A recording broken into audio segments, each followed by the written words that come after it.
Are you thinking of buying, selling, or investing in real estate, but you don't know where to start?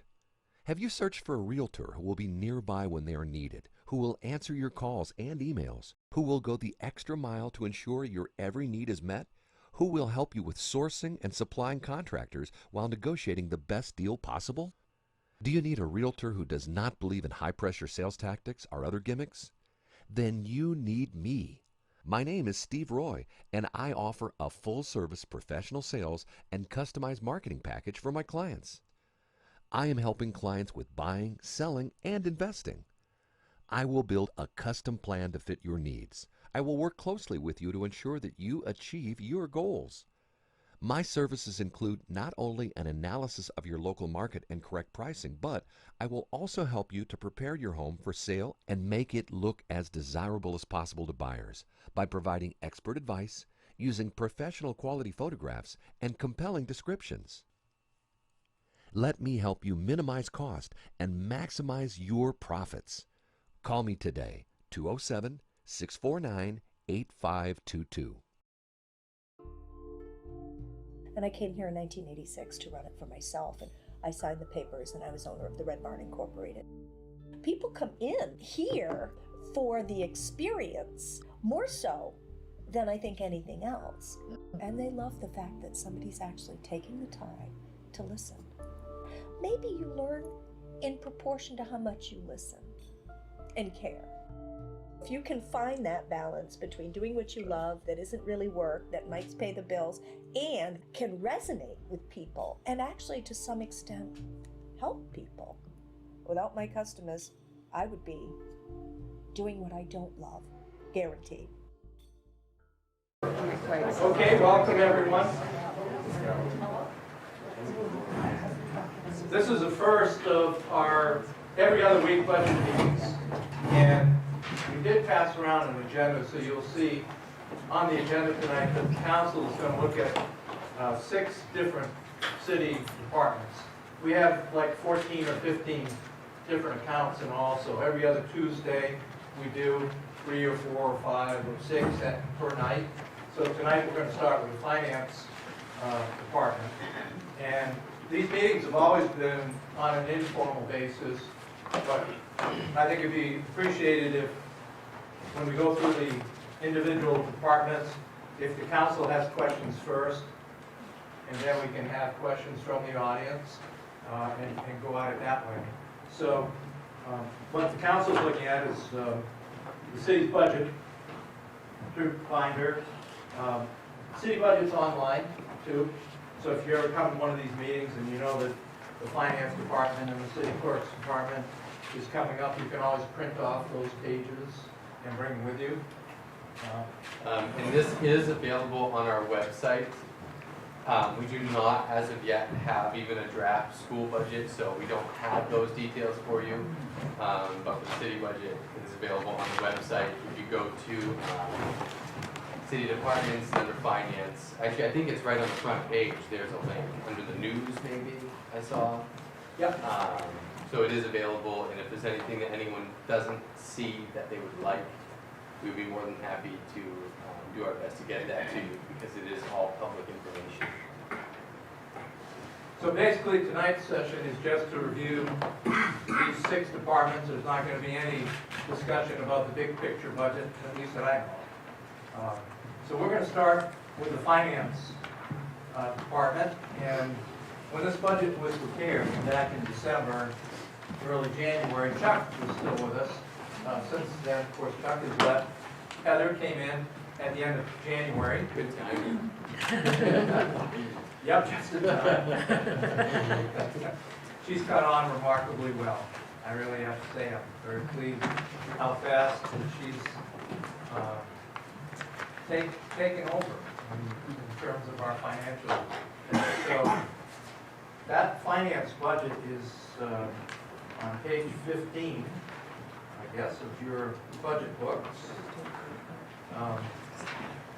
And the last thing I'll say is that when you look at that finance budget, the total requested amount of $383,000, 93% of that, a little over 93% of that is personnel.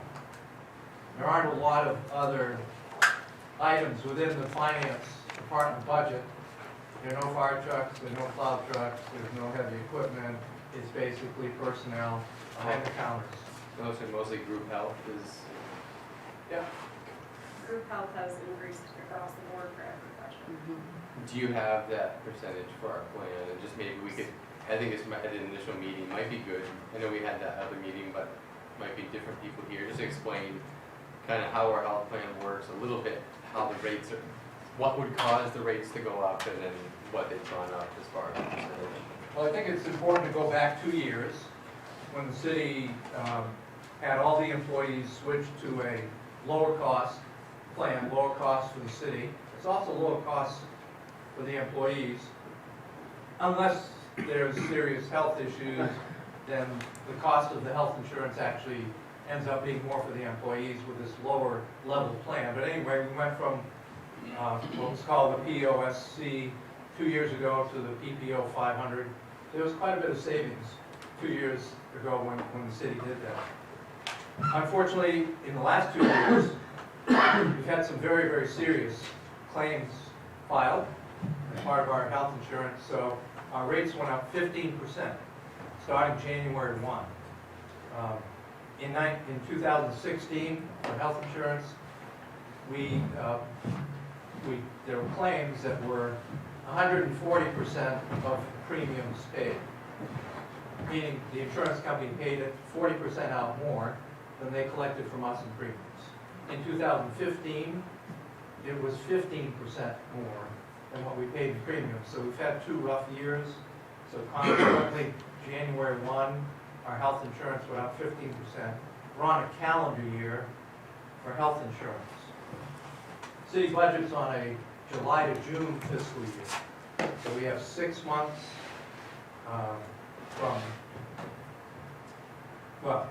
our next budget starts January 1, so from July 1. So from July 1 to January 1, 2018, we are in the 15% category.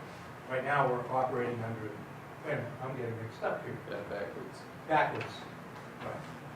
So the health insurance year, calendar year, is different from our budget year, which is of July to June. So you have 6 months of one, 6 months of the other. So the increases that you see in the finance department, which is 3%, 3.2% total, salaries and health insurance. Steve? I'd like to bring up to the council again the idea that we talked about last year that I know was, not real popular, but, I think that the council should take a stand and only do 1-year contracts, and go that way across the board with all departments and just let it be known ahead of time that anybody negotiating from this point on, we would only do a 1-year contract because we don't know what health insurance will be that second year, so it's a guessing game. So I'd like to see us, as a council, decide that that's the way we're going to go. I agree with that. And this department, finance department, I think has 4 people in the department that are part of the ASME union. 3 or 4, you're not. There's 2 because they have to run your clerk. Oh, the other 2 are under clerk. Okay. So in Heather's finance area, there are 2 that are in the ASME union. The other 2 are part of city clerk's budget, which we'll get to, I think, at your next meeting. And we're starting to negotiate with the ASME people, right? We met with the ASME union for the first time Monday. That was Monday, yep, We have 2 more coming up this year, Public Works. that's it. That's it. Public Works and ASME. Thankfully, two's enough. Well, I remember last year we had 1, and that took quite a bit.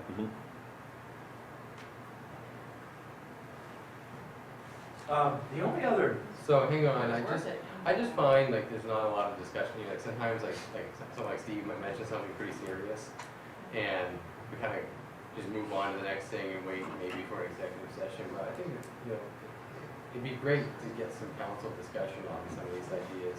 and start making commitments at these meetings. So that, I mean, because finance committee meets and half the time we have no guidance from the council beforehand as to what direction the council is going. You know, last year Steve asked for a couple votes and there was a lot of blank stares. And I mean, is there a consensus here that, like, right, just at least for the immediate time? Do you have a discussion about it? For discussion? Yeah. On the Like, union I know question, Jackie, that's like one of the things you kind of talked about also last year, is these one-year contracts and how do we estimate some of these huge health increases here. if I could just add one more thing on the union question. What we intend to do is come to the council next Tuesday night, your regular council meeting, in executive session to talk about that question. And also about the boundaries to go forward with negotiations. So, I was gonna ask you to clarify, bringing up that there are two staff members that are in the ASME union, you know, so how is that, like, what is the connection between these two, you know, proposal, or, you know, I'm looking at that, and folks that are in union? You brought it up as part of the response, so. Yeah, like it's really exciting that like we've actually never had this many people here, so I'm super excited. So maybe you could just describe what that union is, kind of the general number of Yep. employees, and just at least on a 30,000 foot level, and people understand. well, we have 4 unions in the city. Fire, police, public works, and the 4th one is the one we're talking about, ASME. ASME has 11 members, and it's the administrative clerks, secretarial, when you go and register your car, get a license. County clerks are part of that union. We have 109 city employees, 83 are union members.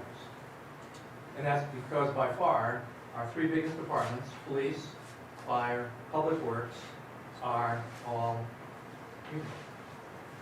Okay, so this year we have 2 union contracts coming up, ASME and Public Works. So at your next council meeting, we intend to come to you in executive session to talk about how to conduct the negotiations over the next few months, because both of those contracts expire June 3rd. And we're going to come to you and say, how do you want us to approach? What kind of increases? What about health insurance? What about the term, as Steve mentioned? And we go for a 1-year contract, 3 years. So what are the contracts now? What's the standard contract? All the contracts we have now and have had for quite a long time have all been 3 years. We had the discussion last year prompted by Steve, which was a helpful thing. Should we go from 1 to 3? 3 to 1. 31, yeah. Yeah. Nine, yeah. Bill, Bill Lee's argument, which I think is a valid one. By doing it every year, it gives the union another bite at the apple. Your point is a good one. We don't know what kind of increases are going to happen, and if we're locked in for 3 years, then We say that, but if we can negotiate in good faith, ultimately, when it comes to pay and benefits, which I think is a particular question, less than pay and benefits, and where we get in the hardest, the city will have the final say. They may choose to arbitrate that every year, but it will get old. And hopefully this is a short-term thing. I mean, I don't think this is we're looking for the next 99 years to be no 1-year contract. I think it's more like as we're kind of, the city's going through this, we have all these great things going on, but we're also in some of this financial situation that's been building for the last 10 to 15 years, and all these wonderful people have volunteered to deal with it. What tools do we have at our disposal to kind of help guide us through that and make sure that the council is equipped, at least with the knowledge of what they have available at their fingertips to make the best decisions they can? And to be clear, just for the new people, I mean, we want it to be a very fair, good contract for them, but just for that 1 year, like, they're gonna ask for something for the first, the second, or the third year, and we're willing to really think about that first year with them, but the one variable that we don't know is the insurance, and so it's just such a risk to do that. it's so volatile. right? Insurance And we costs. pay 70% You of know, the even in the private health. sector, the healthcare costs are so volatile, it's unbelievable.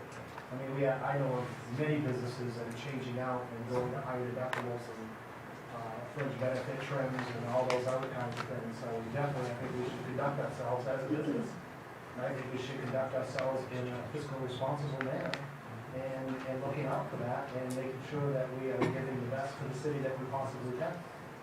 So I totally support the one-year basis of reviewing these contracts because I think this keeps it more competitive, keeps it more realistic, and keeps it more fiscal. So I think it's an excellent idea. Can I ask what the risks are about making this move from 3-year contracts to 1-year contracts in terms of, You're in a perpetual negotiation with our attorney every year to do all this kind of stuff. so the mayor's bringing up one, we're spending a lot of time and money on I'd that. rather talk about the risks and the benefits in executive session next week. Okay. Just so I understand, 14.8% is flat across the board for the ASME, For all you, for all the unions, fire, police, public works, and ASME across the board. Health insurance. Health insurance, yes, group health insurance. Yes, for all the same place. because finally, everyone now is on the same plan. What we had to do, starting 2 years ago, was to force the unions to go to that lower plan. So that was a negotiating item back then. And all the rate increases would be taken on behalf of the city. It's an 80-20 split. 80/20. Yeah. The increases are 80/20. Right. You will, in different budgets, see different numbers other than 14.8 because it depends if someone had a family member or someone came off the plan. So you won't just see that across the board. There are other things that go into that line, but the increase in general. Matter of fact, yeah, a good example is the next budget, we're gonna be going over Linda's budget, has that situation. Right. Where it's not just the increase, it's a change in the benefit. One line, I'm sorry. Go ahead. There was a question from the audience, but I want to make sure that, so the way we'll do it is for each department, the council will have their full discussion, and then we'll divert, at the end of that department to public for questions. So we will get to you. We're not ignoring you. But I want to make sure that the council's had a chance to flesh everything out. So one line that I know the council's been concerned about the last couple of years is training and conferences. So I had this discussion with Heather. I decided to support what she was requesting for an increase. So you see that increase, $1,395. Total budget is $3,500. And I'm going to let Heather explain that. So there are a couple of things. One, I'm new and I want to make sure that I do the best for the city. So there are things that I need to catch up on. The other thing is 2 years ago, we got rid of a position in finance and we've also had new people come in. And I want to make sure that the people that are sitting there know what they're doing. And that if someone's out, they can cover for each other. So I want to make sure that the staff is prepared and so they need more training. So that is why I have requested the increase. The training budget 2 years ago was $4,000, and then it was cut at one point down to the 2105 to do some savings. So I'm just trying to, I'm gonna request it. What you guys do, it's up to you. Just for perspective, it's $1,395 for the additional training, so. Probably good for people who may not have volunteered, just to kind of get a sense for, if they're wondering if it's 10,000 or 1,000. So that would cover you and 2 other additional staff people, is that correct? I have 4 staff. Okay. There are only 2 in the union, 2 have their own. They're not covered by the union. No, I'm talking about the training budget. The training would cover the entire department, Yeah. so all 5 of us. Okay, you mentioned 2 new staff, so I didn't know if it was Yeah. particularly directed at them. Okay, thanks. It seems like the potential cost of mistakes in the finance department would far outweigh the cost of the training. But I thought. Yeah, right. It is a pretty important function. Yes. Yep. I have a quick question about like trainings and conferences in general, that line item across the board. What happens to unused funds in those areas? With training and conferences or like car reimbursement mileage? You say unused? Unused, yes, unused. It becomes additional overlay maybe. Goes right back into our surplus. Right. So really saying for any other line account, if it's not spent in the fiscal year, then the money lapses into our surplus. The only exception to that is TIP. And that's why like, at the end of the year, sometimes that number changes, like on the surplus of, well, we don't actually have this much, or we actually have a little bit more. Like, you know, like this, we won't know until June really what people have spent exactly. Although we know now with Public Works pretty well where we stand, unfortunately. We're already $30,000 over in Public Works on just one line overtime. Rough winter. Anything else on the finance department? Anybody in the audience have any questions about this particular account? Hi, Julian Payne, Ward 5. It was really regards to the healthcare portion of that account. And it seems like healthcare will be your second biggest cost over the next few years, other than salaries. So that's going to be the big one to come to grips with. I'm wondering, does the city have an employee health gymnasium where they get reductions for participation? Because a lot of the hospitals go that way. If there's an employee health training program, they get a significant amount of money knocked off the health care. There's also additional schemes where if let's say, Mike, your wife doesn't take your health care, then there's a kickback for her providing her own health care. They reimburse you X amount. So there's all kinds of different ways to think about the cost of health care. But I would suggest calculating roughly the percentage of the residents in Waterville that have unions, and then go into private sectors and like take maybe a certain hospital or a big employer in Waterville and find out the percentage increase that was passed on to their employees with the rising costs, the ratio. So you get a cross section, so when you come to barter with the union, be generous, add 5% on top, but at least you'll have a baseline of what the people in the community are facing with these challenges.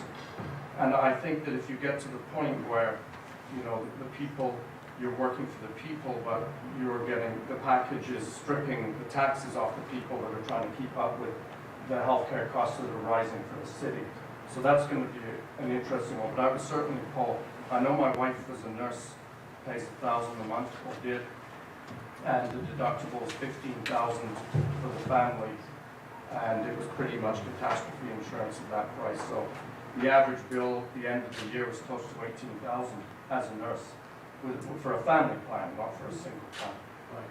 So, Well, to answer a couple of your questions, Linda, as a matter of fact, runs the city's wellness program. okay. Yeah, so she does a lot with her committee, wellness committee, on the kind of things you're talking about. Yeah, this is run through Maine Municipal, is that the trust, is there a trust, I assume that we? Yep. Yep. So they check your cholesterol and you work out and you get a discount. Right.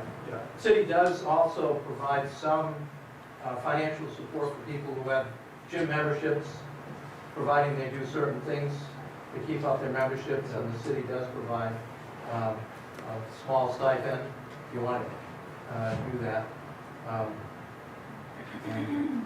Thought there was a third thing, but anyway, the wellness thing is big. Yeah, that's good for the public to know too, because they can see the city's Yeah. working on those aspects. Thank you. Hey, my name is Sandy Sullivan. The insurance industry is also very competitive. Is it possible that when you negotiate with the insurance companies to negotiate more than 1 year contract to bring your price down? With the health insurance pool, risk pool that we're in, it's always on a 1 year basis. We're in a pool with 300 other municipalities, It's a very big pool, but it's a one-year thing. And that is the least expensive way for the town to go? Well, no, not necessarily. Our rates are based on experience, so that's why the insurance company's not going to agree to a 2 or 3 year contract, because it's based on what our actual expenditures are. I think 3 years ago, I don't know if anyone on the council remembers, 3 or 4 years ago, we had a 1 or 2% increase in our health insurance because our claims were so low. So it's based very, very much on our experience. Any other questions before we move? Norton Weber here. I was just wondering, you say you're in a pool with 300 other municipalities. A big pool. Yeah, is that sort of like maybe everybody on Yetton Street buying their oil from the same person and getting a good price? Yeah. Right, like I can speak like Maine bankers. So Maine Community Bank belong to the Maine bankers, which we have the Maine Bankers Trust. Yeah. So you buy, so that there's part of your rate is set by the fact that you have this large group, Yeah. but then a specific part is what your employer uses, what your specific pool. So this insurance is very, so you're getting the discount of the overall group. Yeah. But like, let's say the city of Waterville is still gonna have part of that rate set by the city of Waterville's specific usage for that year. It's a yearly cycle. Well, yeah, Yeah. you're gonna pay so much for how many gallons you buy. Right. But so the discount is definitely there by going with the large pool of Maine Municipal, rather than trying to go solo as the city. Yeah, I guess I was just wondering, I don't know, the hospitals and the cities and and of course the other thing is being able to buy out of state, which is against the law now, right? You Right now it can't is. cross state lines For and now. buy insurance. Yeah. For now, yeah. I'd like to see that envelope pushed a little. It's pretty uncompetitive at this point. It is. Enough said. Thank you. Yes. Thanks, Mark. Any other questions on finance? I need a little more room. I don't have a question per se regarding this budget, but it's kind of will apply to all the department heads here tonight and as we go through the budget process. But I want to tell you an interesting story, but first I need to say this so I can get to that. I want to encourage the city council and all the department heads during this review process here because it is a difficult job. A lot of department heads, the city departments are going to be asked to do the same level of service for the same, or in some cases, less money. And I don't know how you will all deal with that. Our current situation in the city is a lot of reasons why. Part of that is revenue sharing, school funding, all those things. And while we all look forward to the future growth, we're stuck where we are today. We're stuck in this currently slow growth. And so Waterville is part of being a business-friendly community, and I think we are. Part of that business-friendliness is having a stable tax rate that those businesses will look at.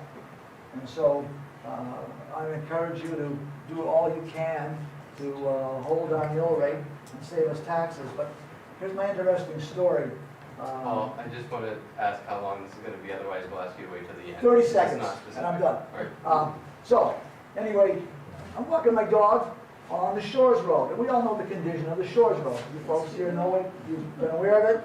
And I met another resident walking down the road with his dog. And Public Works had just come by and patched the potholes. Great. And I said to them, isn't this great? Look how good they're patching the holes this year. And he said, well, yeah, for what we're paying in taxes, it ought to be as smooth as the airport runway, basically. And I said, well, if the city were to hold your taxes at the current rate, because he was fearful of a rate increase, I said, how long would you live with the current condition of the road? And he said, a heck of a long time.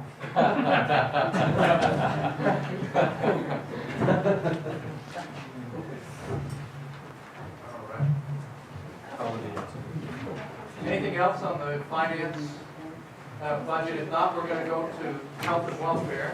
Linda, you're going to join me up here, join us here. And health and welfare is page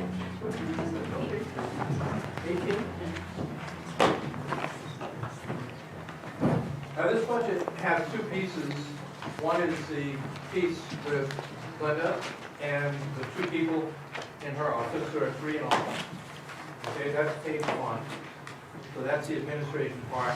The second page is what's actually spent for general assistance in the city, housing, electricity, prescription medicines, all those things that people come to us for help with. But the first page we'll look at is the admin page. Can we, I feel like health and welfare in particular, and actually we didn't do it on the last one, as one that can be very important to look at revenue side, because this can get confusing if we don't look at revenues too, right? Revenues. Revenue, I feel like health and welfare is specifically important to look at revenues. Because a lot, but the expense isn't always the expense. Right. Linda and her people do a very good job of tracking down what available resources there are. So, correct me if I'm wrong, I'll try and say it correctly. Someone may come to the city for help, and they may be in the middle of a Social Security determination for disability, for instance. And so if we help that person during the time they're waiting for a decision, part of what we do is have them sign a lien. It's an interim agreement between the Social Security Administration and the Department of Health and Human Services. And that lien is in place while that individual is going through the appeals process. And it is also updated on a yearly basis because sometimes an appeal could take 2 to 3 years, and we renew that. And when that person is awarded a retroactive check, that check goes to the Department of Health and Human Services, who determines how much they keep and how much goes back to the municipality. Through this week, we'd already received about $12,000 this year through SSI liens. And then our regular general assistance reimbursement is at 70%. Another question I have, it's easy, it's easier for me to not hold these ones. Full-time salaries. Did we do anything with the employees who are almost never actually in health and welfare? Did we reassign those or portions of their? No, we're ready to if the council wants to do it, because we have 2 people in Linda's office that float, which means they go from working in health and welfare to working in finance, or at public works, clerical, administrative, or at the fire department, or any of the city departments when someone is sick or out on vacation. So her people float. And so we've been looking at just how many hours, particularly Tiffany's position. Right. She's the one that does most floating, and I think, you know, if you were to say, well, how much of Tiffany's time is spent in health and welfare and how much is spent outside? 60-40? Yeah, she's spent about 45% of July in other departments. And all the time, your point is, all the salaries charged here, and in fact, some of it could be. Right, and even benefits, like I know, so, only I'm always saying this because this is what I do for work. I feel like for the council to get, but you have to give the okay, for the council to get an accurate depiction of what departments cost. There is an average, there's reports that come out, was it once a month or once a week, that tell us where these people have worked, and it's fairly consistent to where their time is spent. That there is at least some kind of general application of those hours, so that, you know, if someone's averaging 20 to 30% of their time in health and welfare, only that amount gets billed to health and welfare, and the other amount gets billed to the other departments. So then you all can have a chance to say, what do these departments really cost? I feel like it really skews, and it comes up every year and here, and I think the way to fix it is to actually just start billing out that person and their costs, which is them and their benefits, on a pro rata basis, the departments they're working. This, but you all need to tell Mike and Heather that's what you want them to do. Well, is there a reason why you're presenting it in this way? No other reason other than it's always been done this way. Okay. I mean, it's just gonna be a paper change. Yeah. Nothing's gonna change in Well, practice. might it free up some money, for example, from the TIF that could be used to pay for people if they're working, providing administrative support to public works, if they're doing things downtown? Not gonna be any movement of money, well, He said TIF because Tiffany is the employee that we. No. Okay, but I'm saying TIF, the tax, special tax for downtown fund. Yeah. In other words, that if a code enforcement officer, say, was spending 40% of his time inspecting buildings in that area, then we could use TIF money to support that much of his work. yes. Yeah. And if there were floating staff that were floating over to Public Works at a time when they were spending their time working downtown. Mhm. It just really doesn't present itself as a TIF. It's just not an accurate depiction of Because what most of the time it's spent in City Hall It's and a matter of finance. accuracy. Exactly. Fair enough. Yeah, that's what it should be, is accuracy. Mike, I'll just dovetail on Nick's statements. I mean, some of the questions aren't necessarily in regards to health and welfare, but I'm looking through some other pieces of the budget where it looks like maybe there are some crews that are kind of sharing time between other departments. I think it would be really, get us an accurate depiction, like Nick said, to be able to split that time in between both departments so that we know exactly, maybe even in some revenue centers to figure out if we're running a loss, what we're actually running for a loss for that year. I support that wholeheartedly. Absolutely. I'd like to see that. We talked about moving 45% 45%. of Tiffany's salary and benefits costs to the finance department. So we could split it up that way. And it's a true picture Mhm. of what actually is going on. Mhm. Doesn't save any money, just shifts, so someone, looking at health and welfare says, my God, you spend that much money on administration. I think that's really the point. Yeah, from a practical principles. And it just, as a manager, I would want to know a more accurate depiction of what my department costs. Yeah. So why don't we'll do that. We'll be able to put that on paper before we're all through here. So, on the first page of Linda's budget, really, other than the salaries and health insurance, this page is 99% personnel. We have one employee who has been on her father's insurance plan, medical and dental. So now she's coming off of that, so it does show a big increase because of that reason. And I want to applaud Linda for, Linda, your budget's as fiscally minded as can be, and very frugal. Looking over all this, I take great joy in looking at your budgets, to be honest with you, because you are so frugal. And you're very efficient, and you really run that department very well. So I say that every year, I continue to say it. So, I guess actually, before I ask you more questions, we should probably just listen. So, is there any other thing? Well, I just want to follow up on what Sydney said, because I didn't let the council know, but a month ago, the state Division of Human Services came in and audited her department. They do it every year. And so for, I don't know how many consecutive years, 36. 36. A clean audit. Clean audit. Yep. Good job. Which is very important. If it wasn't clean, then our 75 to 70% reimbursement from the state would be jeopardized. Yep. So right now, the way it stands is when we hand out $1 of help in welfare and assistance, we get 70 cents back from the state. So they would come and they take a look at how their 70 cents is being spent. So her department has done a great job. Now that we're on that, Nick, thank you for bringing up the revenue. If you could just take a minute to go to page 1.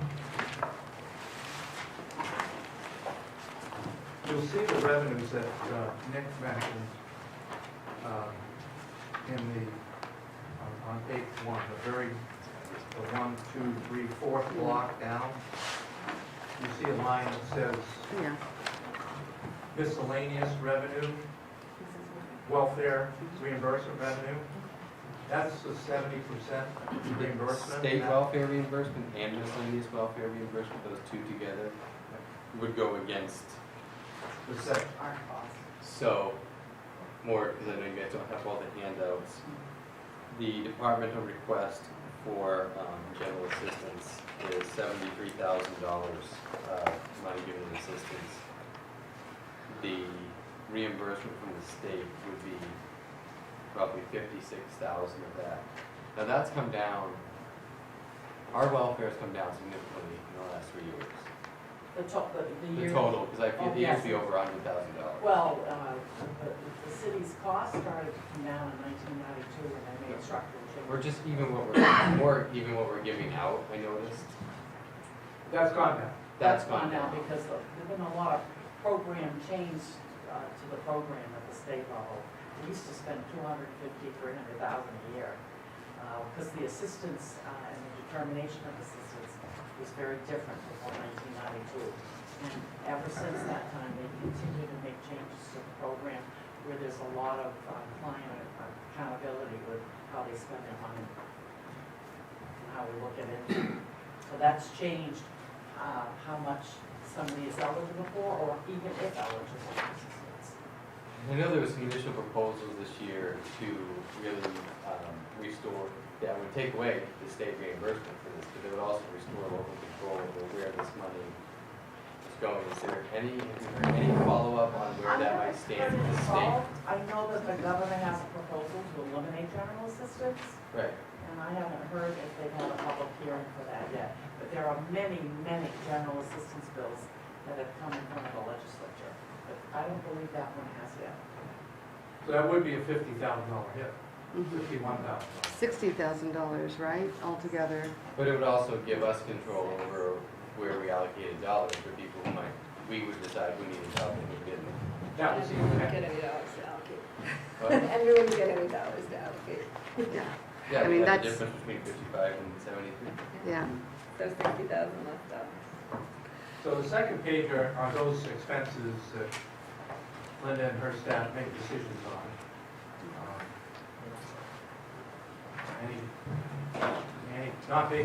Any big changes proposed there necessarily. The housing line is the biggest, I think slightly. yeah. Sir, we defer to questions. So Yeah, anybody have questions in the Sir, audience? questions in the audience and the gentlemen. Is there a lot of float people that float in throughout the different departments? Or is she the only one? It's really her too. So I guess my question would be like, if she floats, say, 3 different departments, is all the money for her salary, let's say, allocated through this one department, or is it spread through 3 departments? And how much is it? Say her salary is 45, is it spread between 3 departments, and it looks like 9 to cover it? So that's the Then that's money going to waste. That's the conversation we just had. It's right now it's all allocated here, even though that's not really the way that it.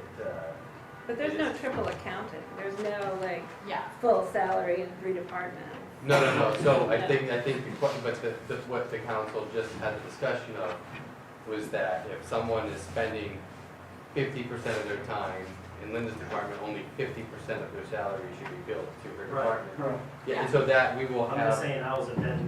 Has it It's been that all way? just 100% billed here. Yeah. I think you've really hit the hammer on the head with the tracking of the hours. And a prime example is, I go back to my wife again. She's a nurse, and they don't just track nursing hours. On a given evening, she might float to the ICU and ER, and every time she hits that floor, she punches in on a timesheet for that floor. And it's not hard to track the end of the week. They add up all the hours, they can report the statistics to the state. She cannot be on another floor without being on payroll for that floor, or at the very least tracked for it. So I think that's a really good way to look at statistics. But I also think Linda was really nervous sitting next to me. I think it's great to see an employee who's been with the city for 36 years like that, and I'm sure saves the city a lot of money without having to retrain people. So You know, it's a good thing. Let's keep good people. Why retire? Don't say that. Okay. I'll curse it, sorry. Please. Anything else? Linda, thank you. Okay, thank you very much. Thank you. Thank you. All right, planning, and here I know. And that looks good. Could be.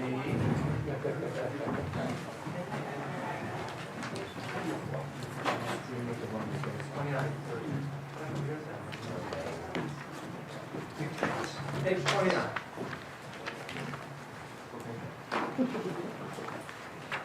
Not many big changes here. Right? I like the easy. Pretty easy. Long time no see. How's it going? So Linda's been with the city 36 years, you've been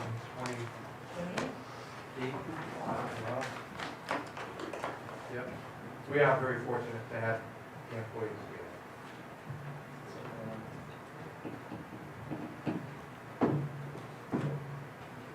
Fly across This the is board. pretty flat Yeah. across the board. Efficiency costs right on this Just one. to give the audience an idea, it's Yeah. an increase of $1,094. Yeah. That's basically full-time salary wages, and Yep. that's it. Assuming part-time salary, part-time temporary wages. Everybody okay? I don't think there's any Is there question. anything you want us to know about the budget? Yeah. She couldn't wait to come tonight. Go ahead. Go ahead. Yeah, whose salary is that? Is that your salary? It's my salary and the planning board. I'm half-time, and the planning board is paid by the meeting. All right. Some time back, I was appointed to the planning board. I've been appointed as chairman now.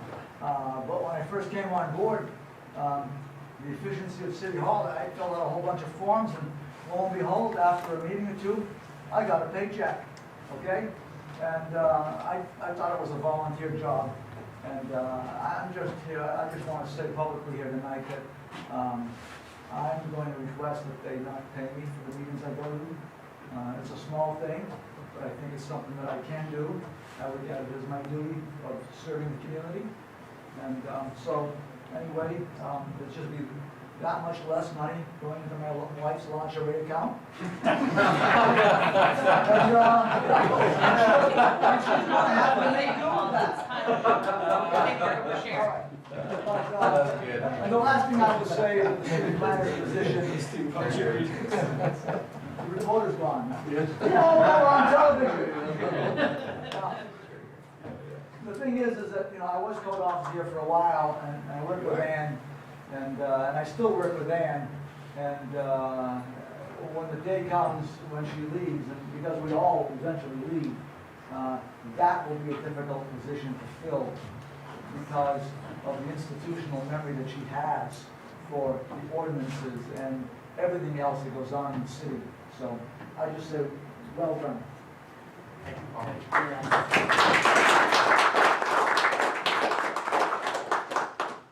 Code enforcement. Next. Sarge is with us. Page 13. Page 13, and you see a big increase here, because, and it shouldn't be a surprise to any of us. We've talked about it 2 or 3 years. 12 years. 12 years, okay. The need for an addition. One more. There's always a budget issue, it's always a budget issue. What we're looking at here this year, different than other years, is over $100 million worth of construction. One person cannot watch all of it, just as well as all the housing problems that we have, the abandoned houses, foreclosures, just can't do it anymore. So, We need help. to keep it going and going correctly according to state statutes, rules and regulations, one more person would be a big help. We really should have 5 based on state statute. But I think an important thing we haven't talked about is the building permit fees that will be generated from this construction. So let's look at page 3. So let's look at the revenue, which I'm very excited about. It's a big number, what we plugged in. I think I had the discussion with Garth about are we being too optimistic about building permit fees going forward? Because in our current year, we budgeted $125. For next year, we're budgeting $200,000. Now, we have some very big projects that we hope that we'll be having. Of course, we've heard about the downtown stuff, but also other things that are gonna happen. So, Garth's budget total right now is $84,500. We take in 200,000 or even 125, we're taking in a lot more revenue from code enforcement than we're spending salary on. I mean, 84.5, what was that number you just did? 84.5? 5 is the cost of having Garth and his office. 84,500?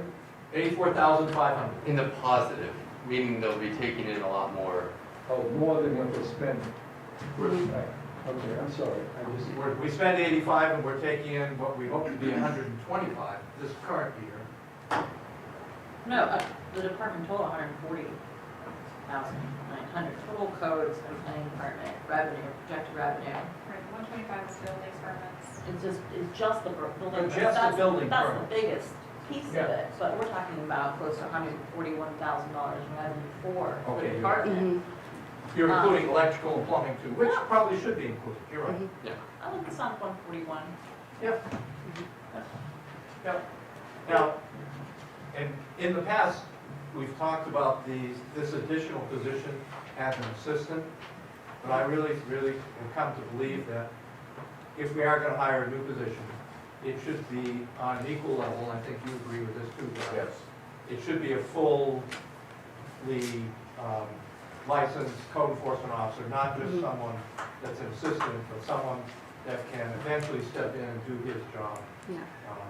So really, we want to have 2 equally trained code enforcement. So, I would just, What you want to take into consideration upon approving this, or disapproving it, January 31st, 2018, I'm all done. That's the last day here. So, that gives you 6 months. We can train somebody, get somebody certified, understand how everything works here. Other than that, you're on your own. And hire a second It's not gonna if be you're. fun. and hire a second. And hire a second. And then if you're done, then that means that you find another person. Right. So I was, So wouldn't, Staff. so shouldn't you be only billing half your salary? For the budget? If you're I'm leaving- sorry, Dick, I didn't hear. He's leaving January 18 and the budget starts June. Shouldn't we only be billing half of Garth's salary? You'd only be using half of my salary for the physical year. Is that definite? but then he would be replaced by somebody. We're not going to not have a code enforcement officer. And if we're really talking about adding a second code enforcement officer, that salary, a second salary line would continue then. For comparison, I looked at other towns in Maine that have similar populations, and Gorham has 3 code enforcement officers and Wyndham has 5. So just to kind of give a baseline for, where we are compared to towns of similar size. It seems to me that a code enforcement officer, and maybe you can clarify this, is a position that would ultimately generate revenue for the town in all kinds of ways. I know we have a number of abandoned buildings in my ward. When I walked my ward, the residents were very, very concerned about that, and one of the things I've been told consistently that prevents us from getting those houses back on the market is the lack of sufficient staffing in the code enforcement office. What you find nationwide is the code enforcement very, very little pull on as enforcement goes for abandoned houses. These are bank foreclosures. Yeah. They're protected under all kinds of guidelines. Especially in Maine. It makes me especially in Maine, crazy. so it's very difficult. I fight Yeah. with people constantly, and I go above and beyond to get some of this stuff done. It's Yeah, the only way I can get it done. right. It's a difficult, but at least having another person will give us more time to work on it. Because as it is now, I come in the morning and I get calls to go out and inspect. There's people waiting for me when I get back on permits. somebody's complaining because they don't like their landlord. You deal with these things constantly, so you really haven't ever had a chance to sit down and say, I'm gonna spend all day working on this. That's impossible. So it just keeps getting put farther and farther apart. Right. And meanwhile, those properties are sitting empty, they're generating no tax revenue for the city. How often do we look at our permit fees? I mean, something we do on an annual basis. Are we on the line with other communities in terms of what we charge for our permit fees? I think so. I think you could even make an argument. We charge way more for building. That's an example, when Walmart built their store, what was their permit fee? Walmart? Walmart, $100 and something thousand. $105,000 permit fee. They built that in Oakland, you know what their permit fee would be? You don't want to know. $25. Yeah. Right. And it didn't drive them away. 99, the permit fees for the city was $13,000. And the 2000 on, we've always gone over that by 100,000, 200,000, 20,000. And yeah, you have years where you only pull in 40,000, but very rare. But it's been a huge increase since '99. Fellows here was instrumental in changing that whole thing when we were here, because I started in 2000 when he was here. We had 2.5 people then. Wall, guard, and a secretarial person back then. Now, you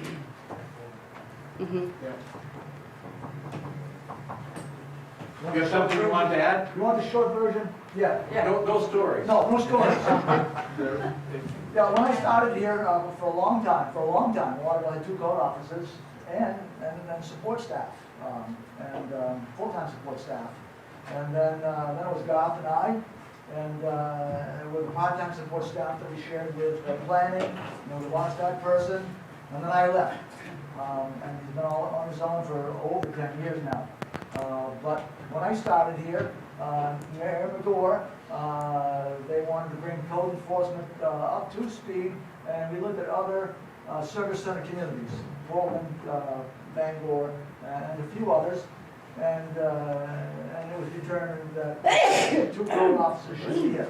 Also, it was determined that the fees generated by the permits should pay for the planning and code enforcement departments. And so there was a formula that was put in place based on a national formula that we implemented, and it was an overwhelming success. It's brought in a lot of money over the years.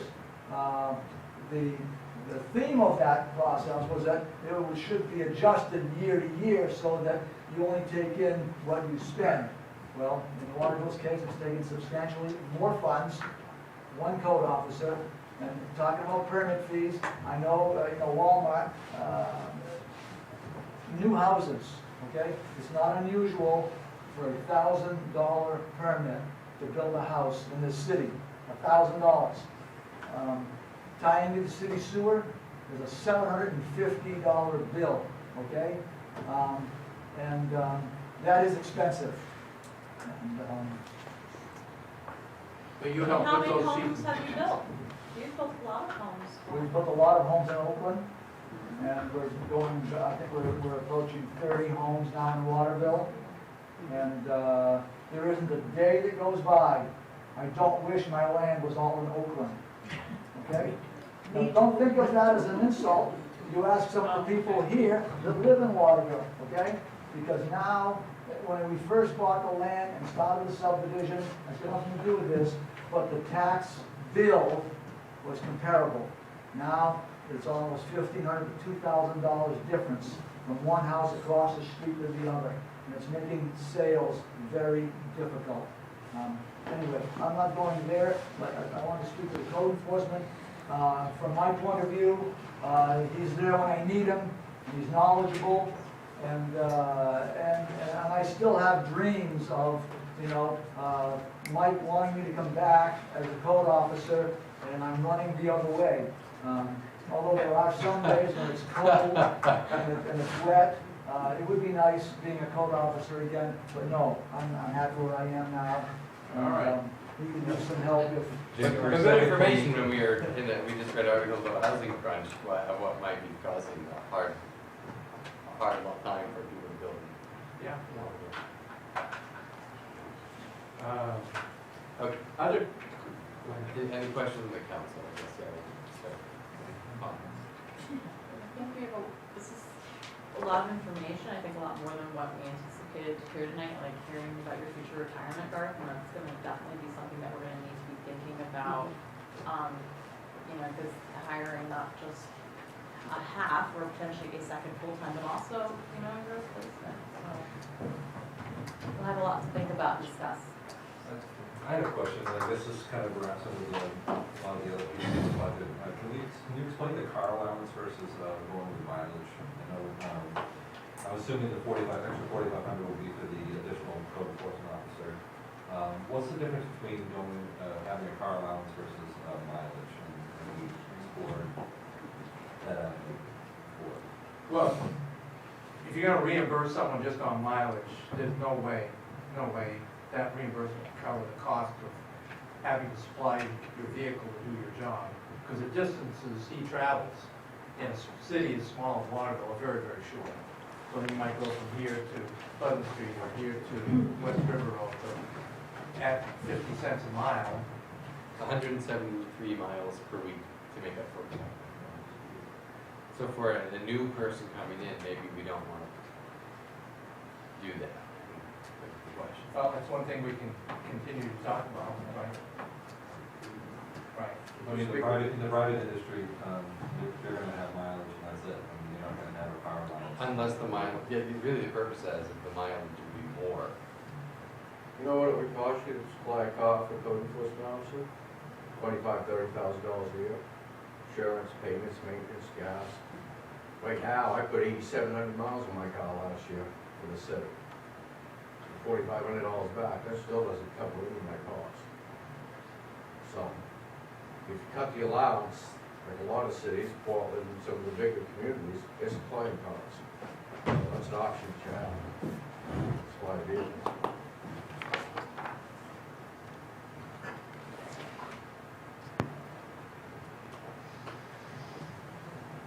Questions? Any others? They're always Okay. That's not completely wrong. When he goes on vacation, I'm in the office behind Garth. True. And I hear a lot of questions, but I'm not authorized to be a code enforcement officer. I design buildings, I built my own house. I know some of the questions, but I can't issue a permit because I haven't had certification at the state level. And there are certain things that I should be doing, that I'm not doing because I'm dealing with the same calls that Garth gets on, I'm being evicted and what is the city gonna do about it? So Garth and I both need someone in the code enforcement office to help him do his job. Well, that's the intro. You're next. We have some other stuff in the I'm sorry. We have you going all the way to the way back, and even up front. We'll start with Linda. I just wanted to thank Garth, and maybe you don't know, but our general assistance ordinance has a provision that says that prior to somebody moving in to an apartment, there must be a housing inspection. Very few municipalities have that statewide. So he adds that to everything else he does, so we really. So should we get rid of that? No, it's still not ordinance. Should we get rid of it? The ordinance. If that's tying him up. How often in a week is it time you're doing those inspections? I don't think we want to be providing rental assistance to places that aren't decent housing. That's why. That's the reason for it being set up, because somebody could take a place that doesn't even have a bathroom, and you're paying to live there, so that's why it was being centralized to look at this to make sure it's correct. Same cost of what the housing does, and some of the other behavioral health is Yeah, the housing stock is substantially improved because of that. Thank you, Don. We'll go the way back, and then we'll move up to you guys. I was wondering why we decided to go from 2.5 down to 1, and if that would be penny wise and pound foolish. I don't know, because that happened a long time ago. Mike? The answer to that would be Paul LePage. When it was made. Yes. What was the money? Scott McAdoo. Our city workforce was reduced from 126 to 109. Because that's the right thing to do? Because that's the right thing to do? Time will be the judge on that. Maybe it already has been. Scott McAdoo. I just want to say basically, I know it's going to raise the budget, but I would definitely, now that he's leaving, we do need another code enforcement officer because even like Jackie knows, in Senate, we've been trying to get an ex-officer because we have a lot of, it seems like everywhere but the South End seems to have like a lot of abandoned houses, especially now most of you aware of. There's another really unsafe house that just recently had a fire that's actually, if any of you want to go down and check it out, the roof is basically now, last time I heard, basically thinking the roof is now basically the first floor. And that building is collapsing, it's giving out, and, you know, it's really becoming a safety hazard. I know our hands are tied, if we had another code enforcement officer, you know, we can kind of address, tell the owner, hey, you know, this building is beyond safe, it needs to come down. And there's a lot of buildings like that in the city that have basically, you know, are safety hazards, they've been torn, basically torn apart, they're ready to collapse, people go in and destroy them. And I know there's like 3 or 4 houses in the South End alone that, you know, people are going in and actually just get out of winter, are going in and breaking in, they're unsafe, and so I would say, you know, we really need another one, at least to give our support in that way. You know, one can deal like the permits, and the other one can deal like the unsafe conditions, housing, and, you know, stuff like that aspect. It's gonna come down to eventually down to the point where somebody's gonna go in these buildings, and I don't have to see why, but, you know, somebody's gonna go in the buildings, they're gonna get hurt, they're gonna get killed, and then they'll go back and look and say, well, why did you guys take care of it when you knew it was ready to come down, it was gonna collapse, now you're dead. So you really need help. We'll go Chris, Julian, and I know I saw Dan out back with a one too. So Just going to what he said, can the fire department help out when it's got to do with safety and people living in those homes? The fire department already does yearly inspections, which is called life safety. It's on multifamily homes. And that's what their job is. They don't do a plumbing inspection, but do a Right, structural but I mean, if it's got to do with safety, like he's If saying. it's life people living safety in there. issue, like egress, windows, fire escapes, yes. And fire department's been working with me for the last year doing that, which I'm really grateful for because What about the abandoned ones? it's not a job. hang on, can we not just, we gotta keep this orderly so we can understand it. Can I ask another question, Nick? Yes. Can this position, if it does get voted in, can that come out of the TIF money where all these projects come into Main Street? Some of that can, for sure, yep. And also, I just want to make a statement, because Gar's salary is one thing, it doesn't mean we have to hire somebody else on at that same high salary. When That's we get new correct. positions in, they gotta start low in order to lower this budget. We can't, That's correct. as we replace, you can't start high and then give raises. So that budget doesn't need to, is that 86 or whatever it is, doesn't, even in half a year, doesn't need to stay that the next year. And we budgeted the new position at 45. Right. Which is 30% less. So we'll go to Julian. Yeah, I think code enforcement is one of those positions that creates capital. At the end of the day, if 2 code enforcement officers bring in more revenue than you're paying them in salary and benefits, there doesn't seem to be any reason not to have 2.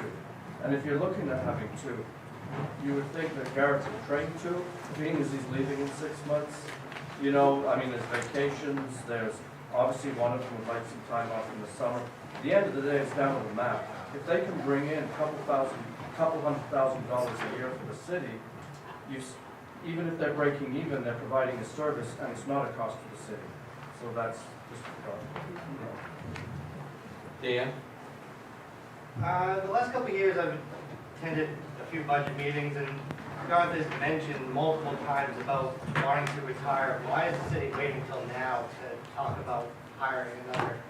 Well, I mean, I know there has been talk like last year, but why wait till now to hire someone new to train under Garth before he retires? Now it's less than a year for them to train under. I know it's a budget crisis, but there has to be, you know, why'd you wait till just now?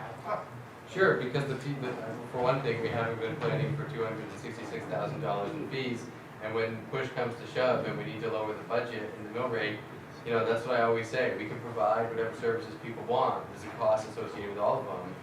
And, I mean, you know, Dan, 'cause you've been to these. When was the last time you saw a crowd like this at a budget meeting?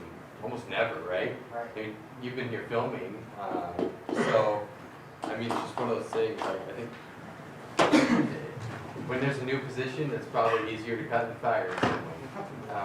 So that would, I can't speak on behalf of the council, but, I just feel like something could have been cut somewhere else, really, because we really needed this a long time ago. maybe we cut 2 police cruisers last year. I mean, it's just hard to. It really is, I agree. Yeah, yeah. Look, Paul opened this up, so I'm gonna do a little quick thing here. Wyndham and Gorham, Gorham, yeah. square miles comparable, part of the problem, we have a really small city, Mhm. okay? Number one.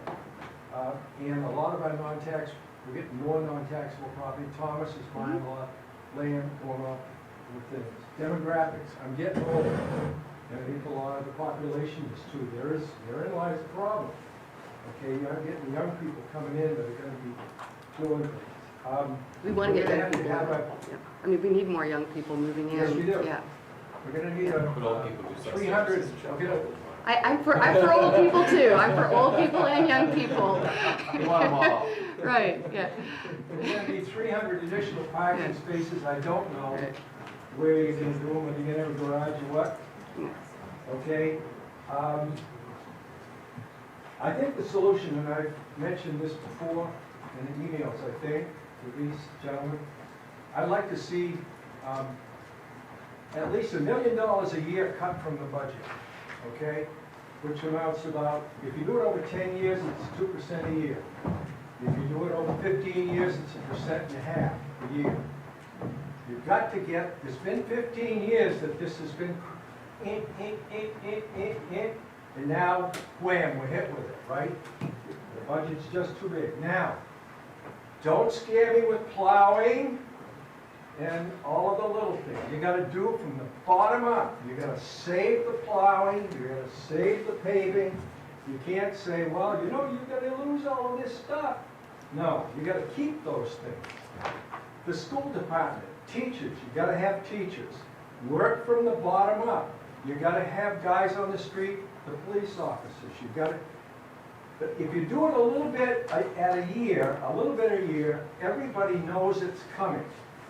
And it's across the board. It's whatever that percentage is, doesn't matter what your department is.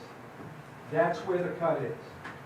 And I came here, that's essentially, and the other thing is, it says in the tax exempt, property tax exempt thing here, I looked it up online, it says, all exemptions from taxation are construed strictly since such special privileges will conflict with the universal obligation of all to contribute a just portion towards the public burden.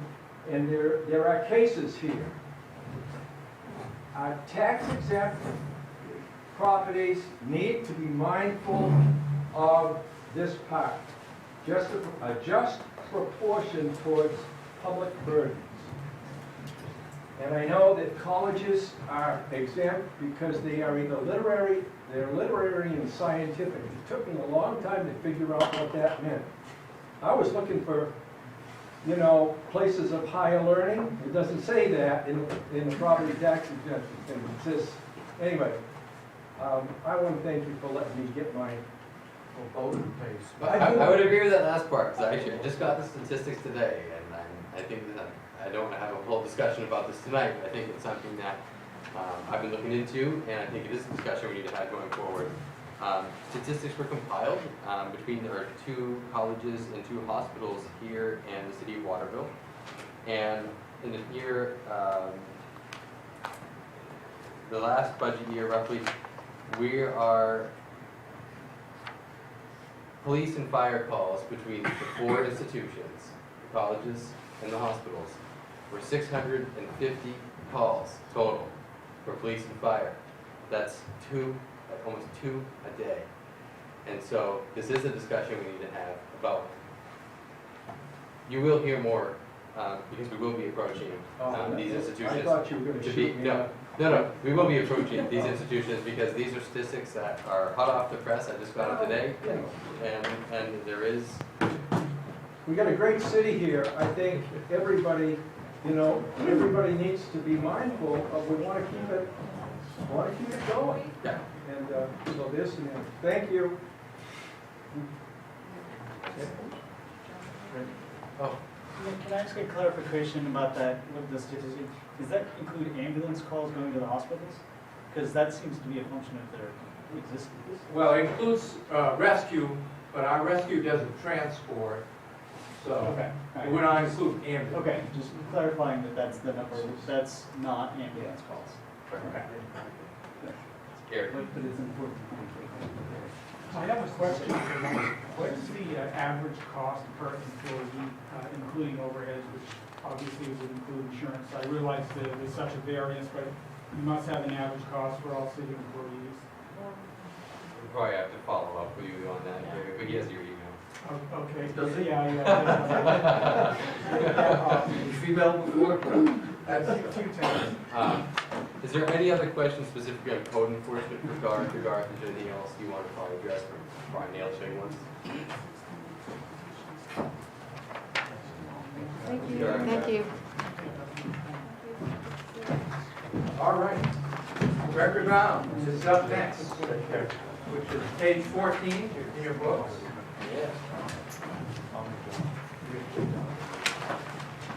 Now, Greg's department has been termed economic community development for a reason.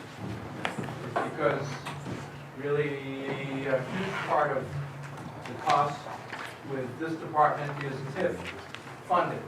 So we use our TIF funds to pay for a lot of what you see in his department. Pretty much all of them, actually. The other thing that's unique about Greg's department is the listing of those organizations at the bottom of the page. Those really are separate from what Greg does. First Park, Central Maine Growth Council, Chamber of Commerce, along Main Street, but we've always included them in the economic development page. How much longer do we have on First Park? Was it 20, 30 years? I can answer that. Okay, sorry. Well, the debt service for the park will be paid off at the end of 2020. Okay. But that's not necessarily the end of the city's involvement in the park, because the park authority will continue, and what communities will have a choice about being in or out. And that's something that we'll have a discussion on numerous times between now and then. Yeah. Just like we've had with PERC. Yeah. And they have lost their director, and they still Yeah. have director, they're still like a ship without a rudder right now. Right? Still like a ship without a rudder because they don't have a director. Sometimes new Well, direction can be a good thing. So He's, is there any progress on them finding? He's leaving Friday, so he is still on board. But in the next month, we'll be hiring a new director. Hopefully, we can get it done. Well, it won't be a month, 7 weeks. But just to be clear, between now and 2020, we do not have the option to not. We do not have the option. Right, we're in it for that. Yep, we signed a contract. So that cost that you see, of $75,000, no, $72,500, right? Yeah.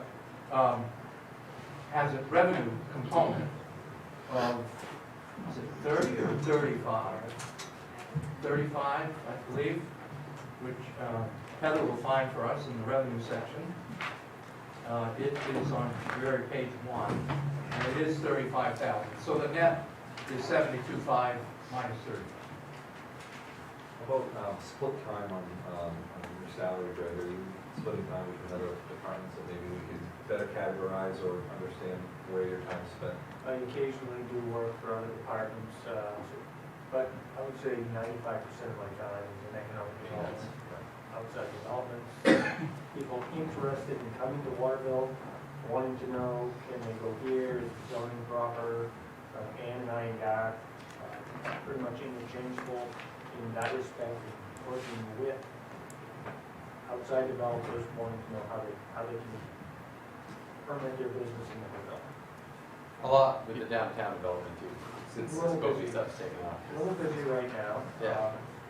The project that was recently approved, the Colby mixed-use building, essentially the planning board approved whatever was inside of the boundaries of the property that was sold to Colby.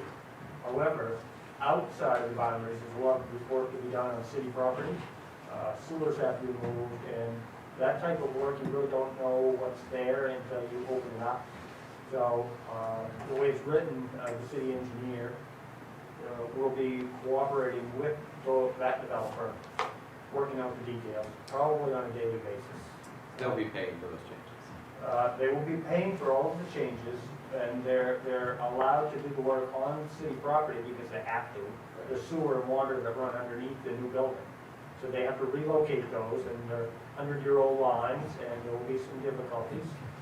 So my job is to make sure that the city's interests are understood and that the city has a voice at the table when decisions are made. So essentially, all of the decisions that are made outside of the boundary line of that project will come from my office.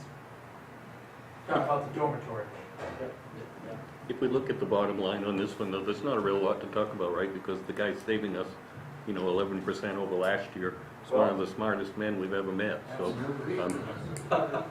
No, not exactly. So my budget actually stuff, Mike talked about the bottom half and the top half. My budget actually stuff about office supplies and miscellaneous.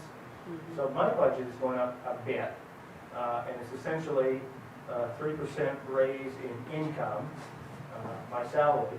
But I'd like you to take a look at group health and notice that I'm not costing the city a nickel for group health. And I won't for as long as I'm here, because I have the fortune that my wife retired, and she has health benefits. But those health benefits are for a fixed amount, so we get a stipend. And if health benefits increase, I have to pay for that out of my own pocket. So they went up this year. Mike and I signed a 2-year contract, because we couldn't see 3 years into the future. And I think you asked for 1, and I held out for 2, so I'm guilty. But my health care costs went up. It's probably going to eat for $2,125, so essentially I get no raise, but I'm not complaining. Another question. We'll need you for all of those 2 years.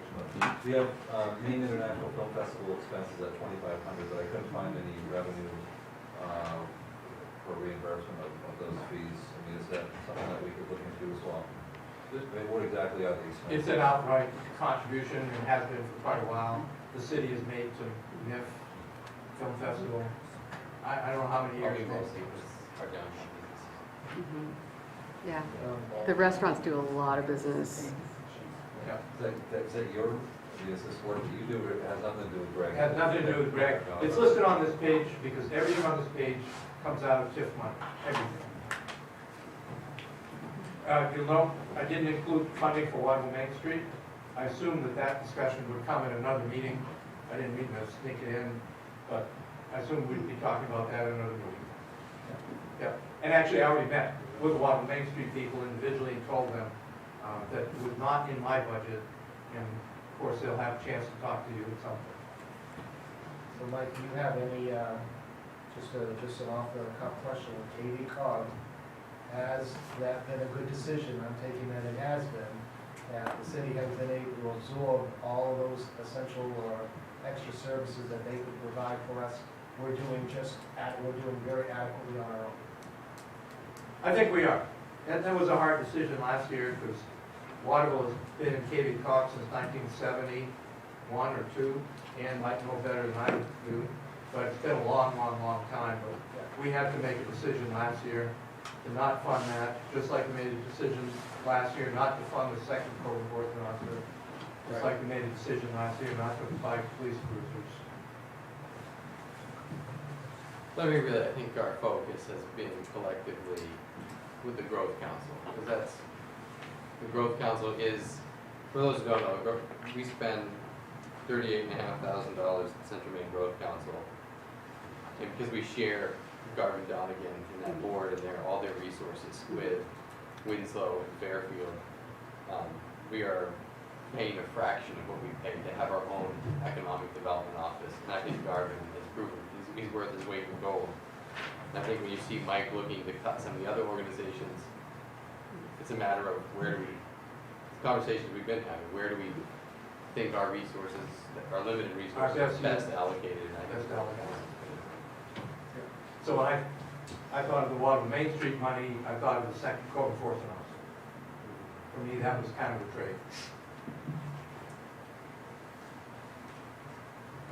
Is there any questions, comments from the council? And we will, and for those who are new, this is not the last time you're going to get a chance to have your say on any of this stuff. That's right, we should have said that at the beginning, that's right. We will defer. All right, Chris, I saw you had a question.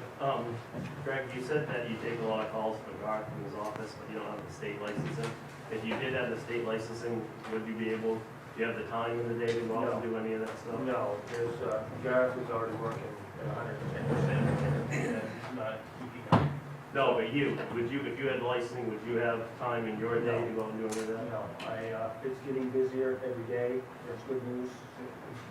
The development office is getting more calls, busier all the time. So, maybe a few years ago when I first started here, at this position, I could have assisted, but not this time. Yeah, healthcare is a cost in the issue we've heard about.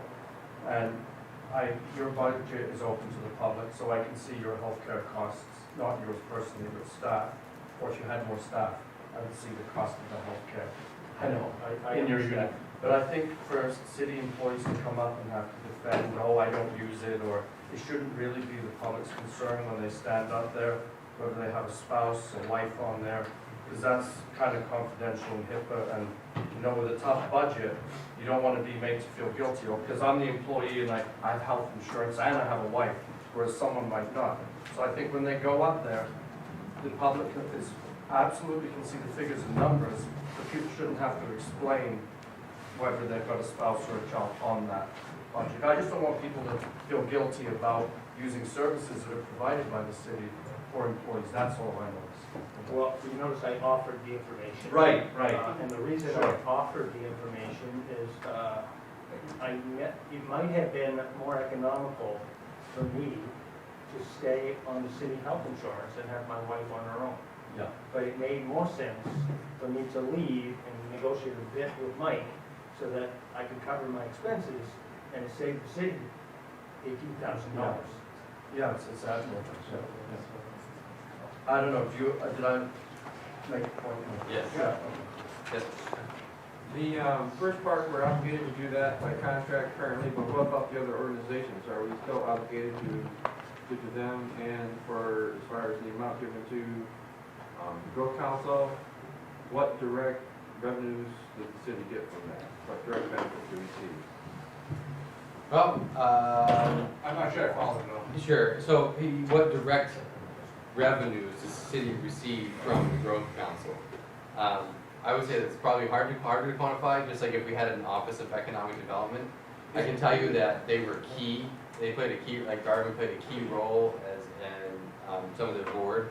As far as the team to get the 200 collaborative consulting jobs here, there's a lot of other things that are going on, The grant like for- at Crafton Road, the grant for Hedda Falls, for the Riverwalk. That's all been through. So I don't know that we could. It's not like a permit fee where we can say, well, next year we're gonna get $200,000 in permits. But that is information that I could probably do a better job if I could get. I could probably get a folder from Garvin and give you a list of things. Some of it would be a little bit confidential because, like. Does the Central Maine Growth Council have a report to the public available? That'd be a question for me. Say it again, Brad, I'm sorry. Do they have like an annual report of all their accomplishments that's available to the public? From the Growth Council? Yes. I would think so. I don't know that for a fact for, 2016. I don't know if they've put anything out yet. There's nothing on their website. Okay. For me, the Growth Council is as much about savings as it is about revenue. Because if we had our own separate economic development office in the city, our costs for full-time employee and benefits and everything else would be a lot more than $38,000 a year. So right now, we share an economic development director with two other towns. And so. And actually, Oakland may well be coming in, so it'd be Winslow, Oakland, Fairfield, Waterville. So you're saying that they actually have done projects that the city wouldn't have done if they didn't do it? Oh, yes, or we would have missed the boat, for sure. Just chasing down grants, grant opportunities, and basically trying to plug holes where we have maybe some vacant land that you can try to find some developer that might want to come in town and find some opportunities where the town can make more money on the tax revenue side. And actually, Garvin is incredibly knowledgeable as far as like policy. He's kind of a policy wonk. So if somebody's looking, if somebody came in to do a big project, either like on the Trafton Road or up by the airport, I've seen packages that he's put together and is in the midst of right now, working, trying to attract. That's why I can't really necessarily give you all the details. Some of these things would we might lose opportunities, but there are some definite success stories, like the grant, like collaborative consulting. He's compiled a list of our real estate here, so if people from town, they want to know what buildings are available. For instance, he knows what our commercial real estate stock would be. He knows a lot of the stats about our housing stock, and he's worked with employers and some of that. I know Seacoast Securities, which we have a ribbon cutting coming up for, he was instrumental in getting them to move to Waterville from Augusta. So lots of that kind of stuff. Yeah. Okay. Sure. Are you staying in First Park? I didn't hear that. After the... That'll be up to the council in 2 years. In 4 years. 4 years. When you said 2020. 2020, what three? Oh, that's what... Did Brad tell you I called him and asked him if he wanted not a job? No, I didn't hear that. Okay. All right. I think we're ready for page 16, which is fire department. Thank you. Thank you, Greg. Thank you, Greg. Thanks, Greg.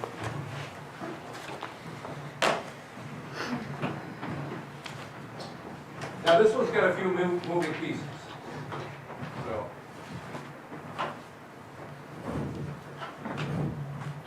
Chief. since we've talked about longevity, you've been with the city for 32, not all as chief, but 10 as chief. Right. Another one that we're very fortunate to have. Can we share with Winslow? Thank you, sir. So, this is a big budget. Fire department's our third largest budget in the city. Police just went ahead of public works in this fiscal year. So police is first in terms of dollars, public works second, fire department third. And of course, a lot of it's due to the number of employees. Police and public works both have 30-something. Fire has 14 plus 15 plus 2 administrative, and 35 part-time, call it. So, in that first block are the salary categories. And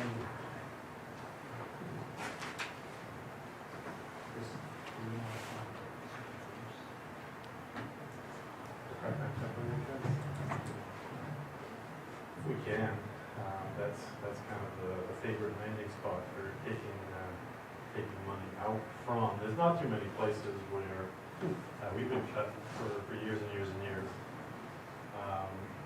The numbers for part-time and temporary employees.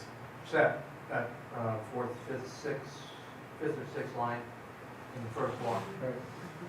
That is an area where historically $10,000 at a time has been taken out of, as long as we don't have a busy year, we can get away with 2 years ago, it was 64,490, it's 44,490.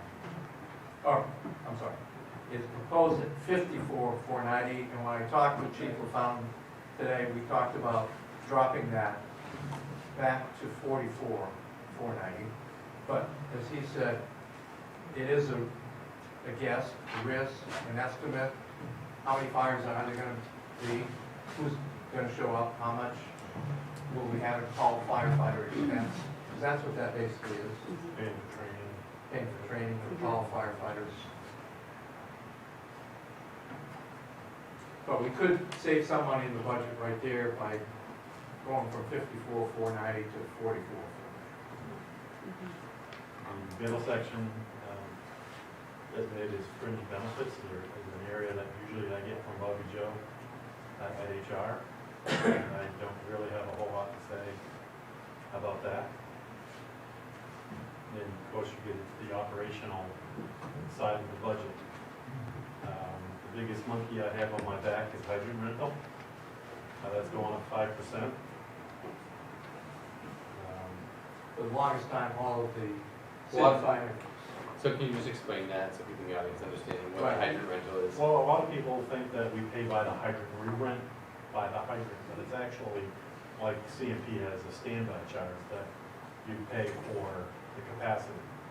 That if we need all this water, that's what we pay. It's not like they add a hydrant, we have to pay more. To the Kennebec Water District? Correct. Yeah. And their rates went up this year for hydrant about 5%, which is $16,830. So, you know, when somebody in the paper says we have to be flat rate, I went, oh my God, I gotta find $16,000 somewhere. I'm not gonna mention any names. And I don't know if I can do that very easily, because all of my cuts hit gone. I don't really have a revenue stream other than what we share, you know, with Winslow, and then they just all of a sudden. Right. I didn't say it had to come from fire. You take it out.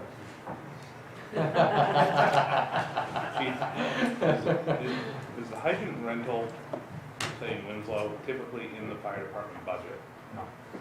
Or is that usually at? It's on the administrative side, the town office takes it. Would you, I mean, is that number, how often is that number with Kennebec Water District revisited? I mean, are we overpaying for the amount of water that we use? I'll tell you, yes. I've gone to the PUC. First of all, it was a PUC term. Oh, excuse me, yeah, okay. I've tried to get You do PUC. well. Well, I've gone to the PUC actually and tried to get that number changed, but. Because you can make grievances at PVC, but it usually goes on deaf ears. Correct. And we should have, I'm glad someone brought up the sharing. We have, because Winslow Water will share the fire chief, so their contribution for his salary is $46,600, and you can see that in the revenue on page 3. So we shared a chief now for, well, 10 years, since you were here, came on board. For Bill, for, yeah. If those aren't really our hydrants, you know, why do we take care of them as far as the snow removal and all? Because that was the agreement that was reached years ago. Kennebec Water District's the oldest water district in the country. Yeah, I've heard that. And one of the complaints I had with the PUC is, how come we rent, but if we break it and we try to clean it or whatever, we have to pay to fix it? And I just couldn't understand that. And they said they would be happy to make the argument for us, but the water district would have every right to charge more if they had to clean it. So we decided to just leave it the way it is.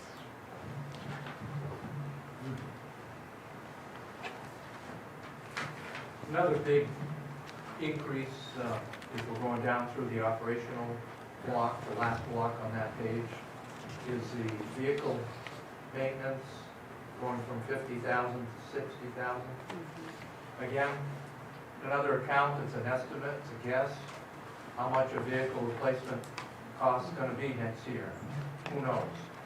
If you look in the first column, you'll see that last year, the vehicle replacement costs were $96,000. We budgeted $50,000. We had huge repair problems with the ladder truck and the rescue vehicle. This current year that we're in, our rescue costs are, I know you have it there somewhere.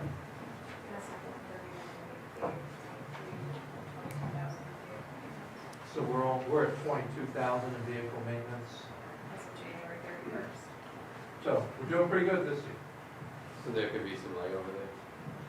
No, that's a line historically we go over. Nothing's The broken down trucks are yet. getting over.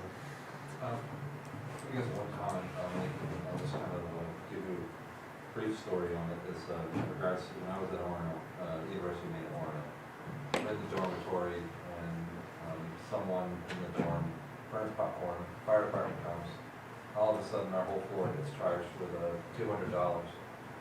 You know, and that whole pool goes back to the Orono Fire Department, some sort of agreement that was made with the University of Maine at Orono. Is there some sort of agreement in place, you know, to reimburse the fire department perhaps for college and that? Not right now. We used to have, years ago, a policy where 3 false alarms would be tolerated, and then there would be a charge after that, and say a hospital got hit quite a bit on that. The city decided to stop doing that, I don't know why. But yeah, we look for seeking reimbursements or charges, but historically, where the council has said we don't want to do that because we're already paying taxes or whatever the rationale is, we stop. One of the other questions that I have for you, you don't have the answer tonight, but is in regards to setting up a fire district. Do you have any thoughts on that that you'd like to share tonight? If not, that's fine. But basically, the idea being that we'd set up something like the Pembroke Water District where you'd have your own board, you know, and basically send out bills to the rest of the community. Basically, what it would do for the audience would be that it would spread the burden onto everybody. And that anybody that had a 501(c) status would still get a bill, just like a fee. Based on square footage. Based on square footage, exactly. You know, and no one would be exempt from that particular. And the other advantage to that is it's not money generated through property tax. Correct. Correct. And you wouldn't have to come up here. Right. He'd have his own separate. Chief knows about this, right, Chief? I've mentioned that the past few years that this is an option if the city wants to, you know, take the political battle on with the. Because it has to be approved by the state legislature. It's been there and they've denied us. Charter. Now, is the district has to be created in Augusta, and that's where I think you find a lot of political battle that the province would go after in part. And I guess I'll just say this tonight, that I support an exploratory type of a committee, you know, made up with you and whoever, you know, would want to join the committee, just to take a look to see what it would be, what are the steps that we would need to take, how much money would we save if we did this, and what would the bills look like, you know, if somebody in town wants to know what it would look like. If it's out of the budget and now you're paying the bill in comparison to paying it while it's in the tax bill. Years ago, I asked both assessors, one of them entities, what that would be, and they told me on both sides, probably would be a 2 mil reduction in property taxes, even after you factor in the price of the fire district. So, you take a lot of things that's happening in the fire world right now. Manpower is an issue, volunteerism being down is an issue, keeping people on is an issue. One small fire in one town that they used to take care of now mobilizes 6 towns to handle that. So it's a huge issue. Manpower issues being masked by mutual aid agreements. And it's I can tell you 32 years ago it was safer than it is now. Do you think we'd get support? I mean, you're involved in Waterville, maybe you can't speak for them, but I mean, do you feel generally that we would get support of the area towns that might want to join into a district like that? I think, as far as operationally go, absolutely. I think the battle lies in the political world. I've been talking to people and they're very supportive of the idea of a fire district as well, so I think that's definitely something we should be looking at. Waterville's the poster child of exactly why we're We could explore it on a committee would be something that I would support as well, putting that forward or. not gonna help this year's budget, but I mean, I'm just Right. thinking, It's worth looking maybe at. 4 years down the road. Obviously, it's something that, like you said, maybe a budget of $2 million decrease. I mean, it's, It'd be important to figure out what that would cost the individual home though, too, right? Plus, if you say it could be at 2 mil, it would be over 2 mils out, but he said the both assessors said that even if you added, if you eliminated the fire line, then you added a bill back to people's, The fee. the feedback. Like, start getting a Right, bill in that the net equivalent would be like a 2 mil reduction. Because it's obviously more than 2 mils in expense, but then you add the expense of those fees back, so it would be about, it's still, it would be equivalent to a large reduction. I would love to see that actually on paper, you know, like to take a look at that, because that's, yeah. Well, Yeah. that's what the committee would do. Right. You know, you gather the information, try to figure out what it would be. But you think this would take about 2 or 3 years? And I think we should get started I now. think it just depends, I mean, there was a bill in front of the legislature the year before last, and the legislature has, as much as you'll hear support, the legislature, it's not something that there's been widespread support for. But maybe there is not, because these other issues. There's certainly a lot of friction on both sides of that map, carrying the flag of property taxes. That's certainly One item. So we couldn't just take it on as a single municipality.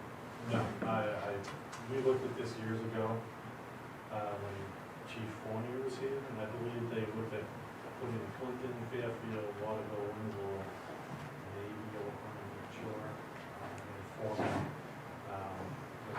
The story I heard was that basically it's the size of Auburn and the budget of Auburn Fire Department, and running it like that. So there is some groundwork that's been done. I'm just surprised with home rule that we need approval to do that.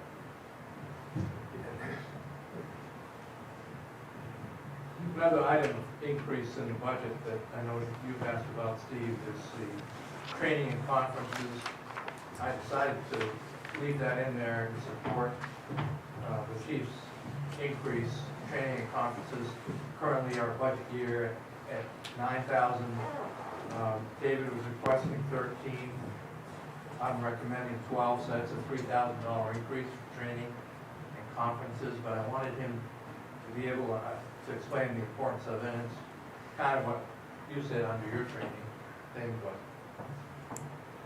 Basically, I don't want to get the misnomer of the conference being we're taking off and going to Las Vegas.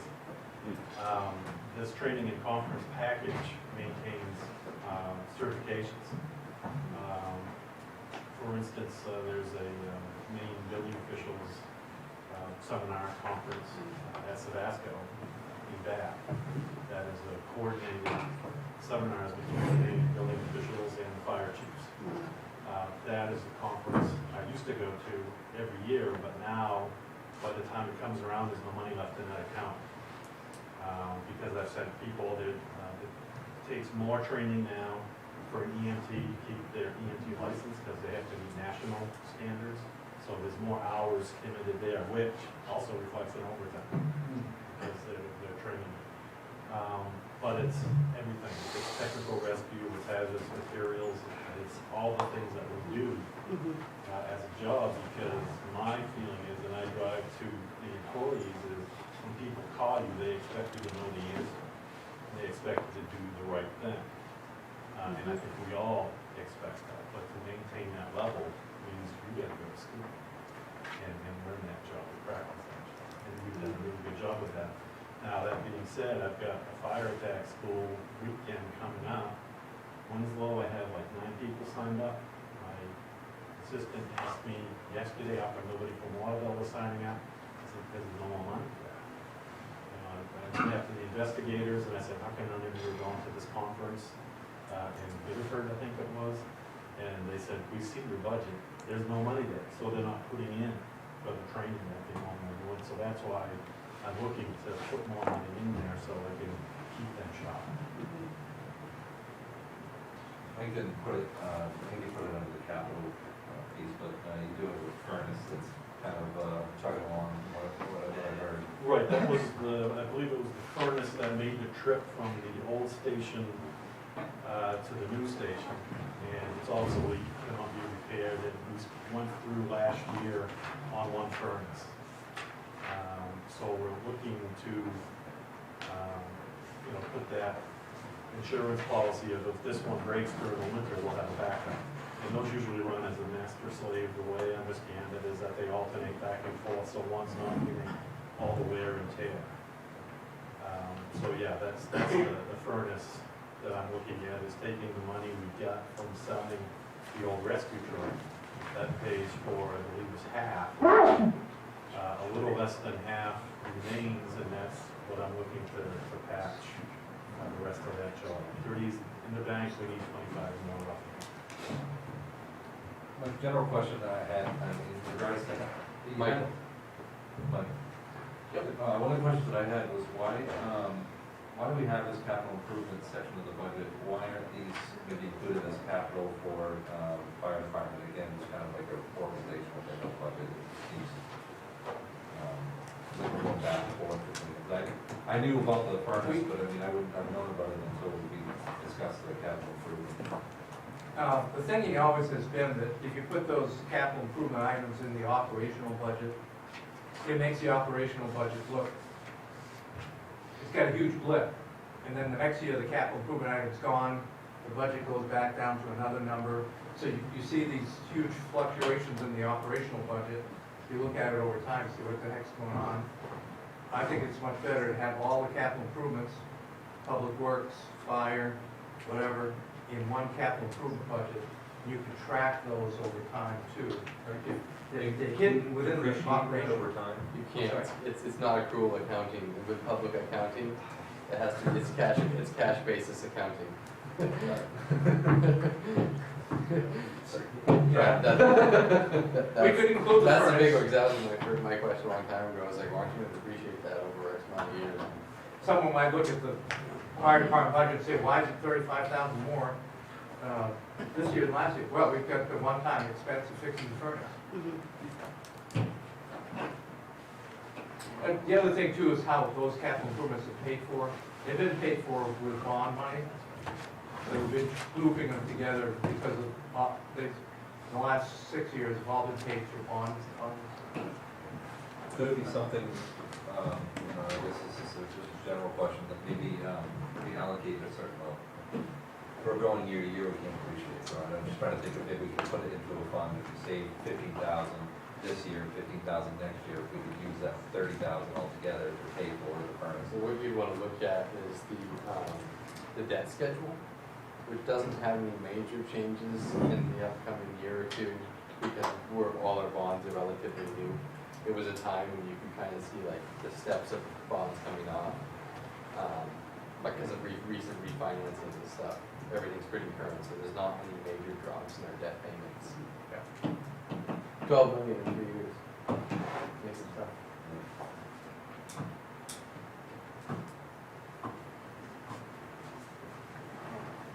Now, did you talk about the correction that we made from the, No. you did? No, I haven't. No. Wait, are we moving from fire? No. On the back page of the fire department budget, your first copy had an error in the third line, which is the vehicle equipment and parts. The new copy you have is correct, but if you happen to look at the first one we passed out, that third line down, vehicle equipment and parts, it was 1,500 instead of 15,000. I missed it still. So the new, Yeah. the new copies have it correct.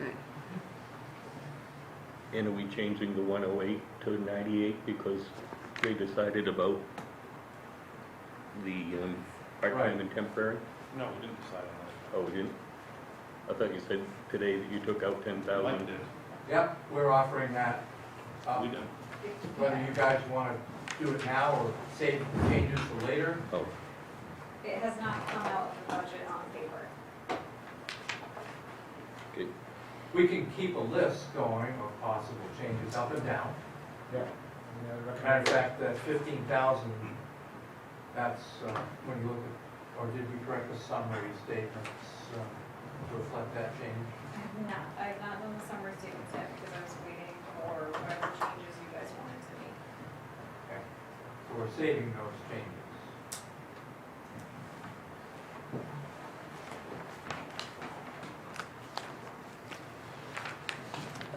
Other questions or comments from the council on the fire department before we turn to public discussion? Questions from the public? Whole microphone, so a lot of this we couldn't hear. Yes? So we can't tax nonprofits, but can we give them a service charge? Not technically, but. No, for anything. Roads, they use roads, police, fire. I mean, these people live in the city and use everything. They gotta be charged something. Can't continue down this path. Right, unfortunately, that's all regulated at the state level. Even a service charge? It has to be. Which is why I asked for these statistics. I do think that there is probably some goodwill out there in negotiating for public goodwill, but we cannot force that until the state makes a change. And I believe that is coming up. That is slated on the agenda. It's on the That's governor- one of the bills. That's one of the bills on the governor's budget. The agreements that you see are mutual agreements between the entity and the municipality. Volunteer. Voluntary mutual agreements. And that's what you see in Brunswick, or the Brunswick, or Lewiston. Although we just heard here tonight that we used to charge people for false calls, and the council decided not to, so we should investigate that. Right. Yeah, those are the kind of things we should definitely bring back. There are other charges. About the calls in general. You charge the calls in general, that's the ones that aren't paying? That's what they're talking about. We're already paying for it. No, the ones they're that not. don't pay tax. Not nonprofits. Non-profit, I'm sorry. Yeah. I'm sure there is some leeway that we could get into, that it gets a little sticky, because the state law allows for some, not for others, but I mean, it sounds like there's more flexibility here. And you get into the situation where people may not call because it's gonna cost them money, whether that's legitimate or not. Older people. So we shouldn't be putting out dumpster fires and having bottle rockets thrown in our heads for free. Right. I didn't say that, but I agree.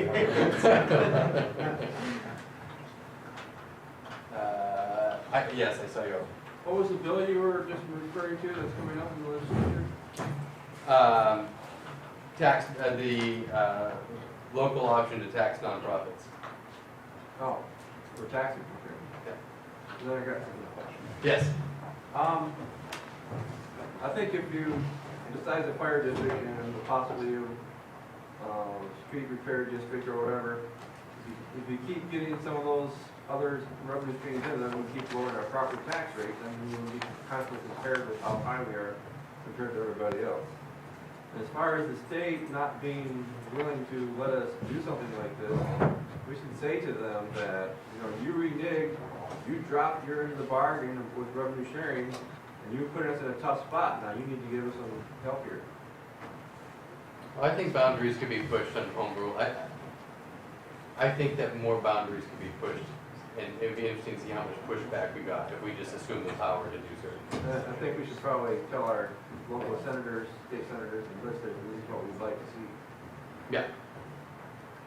I think there's some things we could probably just do, and I doubt we get much legal pushback from the state right now. Well, we have to remember the precedent that Lewiston set when they instated the stormwater drainage fee. And it was challenged in court, and they won. They can go ahead and apply fees to the nonprofits. They just went ahead and did it. Yep. Um, Very good point. Sorry. The 54,000 that you were requesting for part-time temporary. Did you say part of that money goes to training for the call force? Is that correct? Or That's their payroll. that's their payroll? Okay, so that is, But when looking at the budget, it's what lines are going over historically, which lines are under historically, and the call for us. That line has. so they go to training, they get paid, that Yes. comes out of that. Yep. I would really urge the council to think about it, you know. They have 30 some odd call force firefighters, 35. Training is important. How many full-time firefighters do you have on a shift? 5 is full, 4 is short. About 80% of the You have a time. fire at your house and only 4 people show up. That's a bad day. Well, that's the problem with finding the right size, is look at Summer Street, 4 guys show up at a fire where 6 people need to be rescued right now. So, I would, It definitely pressurizes. Just gotta mention what falls on the group. Okay. I didn't interrupt you, but we used to have more firefighters until Paul Tate cut 17 positions. So 4 were in your department. We actually, when I started, there were 21 full-time employees, 21 firefighters, full-time chief, we had a full-time deputy chief, 2 codes people, and 1 clerical in the codes office, 1 clerical in the front office. So that the office had, the department was really functional. That's what codes used to be with fire. Yeah. We have 15 people right now doing the work, 21 used to be. And it's pressure point. Yeah. Chief is some of it.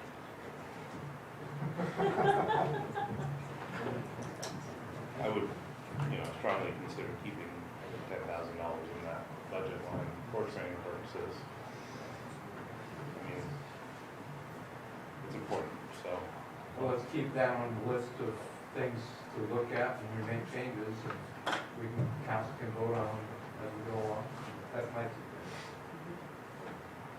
One other big change in his department we haven't talked about is the 3rd line under the benefits block, the retirement line. Some of you that have been here for a couple of years remember that the retirement contributions the city makes were covered by a big surplus that we had at the retirement, Maine State Retirement System, and that surplus ran out. So that 3rd line, MSRS, which is budgeted at 77, well, 2 years ago, that was 31. So it's gone from 31 to 77 because for a long time we were using surplus to pay our share of the retirement in the system, and we ran out. We've talked about this before, but I wanted to remind the new councilors coming in that was a big change in the fire department. Well, 40 grand a year, 45 grand a year change. We don't have any control. Do you have a question? No, sorry, I think we couldn't tell. Sorry. Our hard line of sight, so I could tell you raised your hand on that. Really? Yeah, there's been a lot said tonight, so I have a few questions. I understand institutions that aren't reimbursing the fire department, when they do get a call out, they can actually claim that on their insurance, I understand. So when they have a fire insurance and protection, inland doesn't expense, patients are evacuated, technically that can be claimed on inland's insurance to reimburse. There's a ceiling on that. The same thing with some automobile accidents. But there's some amount they could be. There's usually it's $100. Okay. It could be sent Per per call. call. I've seen that happen before. The bill might be for $500. Right. Insurance only covers $100, and they take. So that. for every call, That way they you take that. And they their give you an premiums extra go up. $100. Yes, Right, which would add up. which may add up over 52 weeks. Yeah, so, also you mentioned the water costs going up, but that deal was negotiated quite a few years ago where you guys maintained the fire hydrants.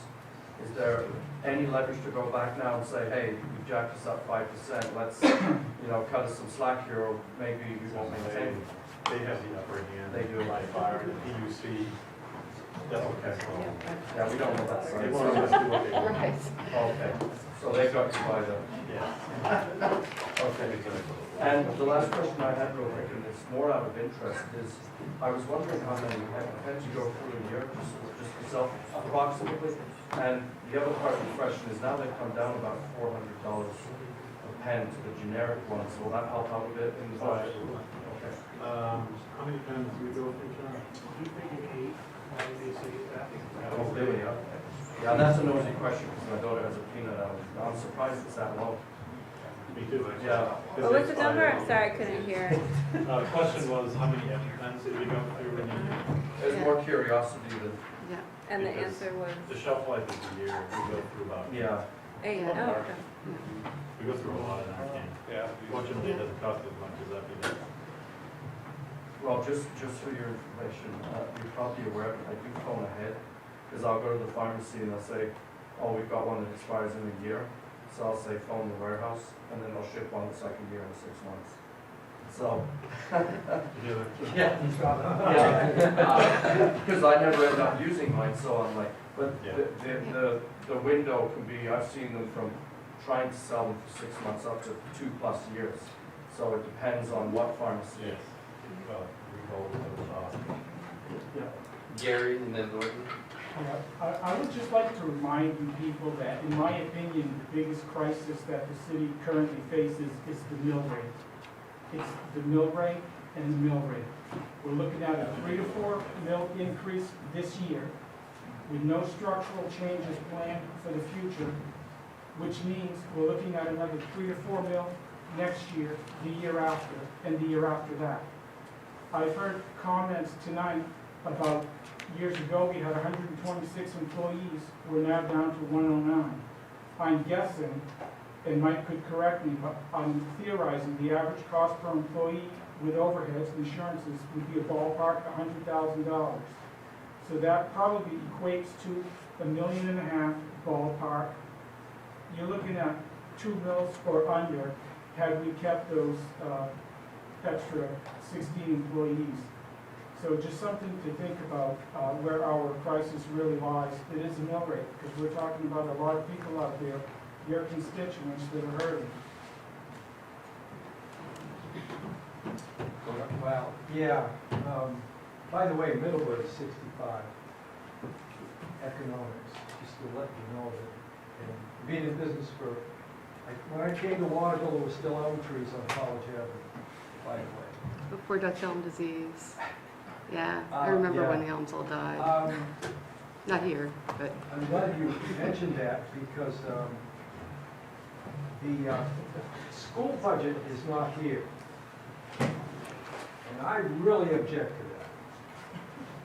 Oh, I'll have that day, don't worry, just relax. I think a lot, April 25th is the meeting when the school budget will be presented, so Yeah. that's a great time Well, to bring they do this a lot of up. stuff, over there. And there again, I'm with the governor, he's been mentioned here quite a few times tonight.